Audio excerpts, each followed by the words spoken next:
ధర్మ రక్షణకు పూర్తిగా సహకరిస్తామని, ప్రస్తుతం ఒక పాదం పైన ధర్మం నడుస్తోందని పెద్దలు చెప్పగా వింటున్నామని కాకినాడ పార్లమెంట్ సభ్యులు తంగళ్ల ఉదయ్ శ్రీనివాస్ అన్నారు. కాకినాడ రామారావుపేటలో గల గాయత్రి మండపంలో శ్రీమదాంధ్ర వేదశాస్త్ర పరిషత్ ఆధ్వర్యంలో 70వ వేదశాస్త్ర పండిత సన్మాన సభ పరిషత్ అధ్యక్షులు బ్రహ్మశ్రీ శ్రీ రామ భగవతి అధ్యక్షతన ఘనంగా జరిగింది.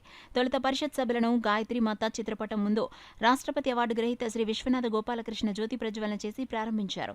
ముఖ్య అతిథిగా పాల్గొన్న ఎంపీ ఉదయ్ ప్రసంగిస్తూ వేదాల పరిరక్షణలో పండితులు చేస్తున్న కృషి అభినందనీయమని, అయితే ఇందులో ప్రజలను కూడా భాగస్వాములను చేసినప్పుడే ఆశించిన ఫలితాలను సమాజానికి అందివ్వగలమని అన్నారు. రాష్ట్రపతి అవార్డు గ్రహీత శ్రీ విశ్వనాథ గోపాలకృష్ణ, పరిషత్ కార్యదర్శి చల్లా శ్రీనివాస నిరంజన్ తదితరులు ఈ సభలో ప్రసంగించారు. ఎంపీ ఉదయ్ను పండితులు వేద మంత్రాల మధ్య ఘనంగా సత్కరించి వేదాశీస్సులు అందించారు.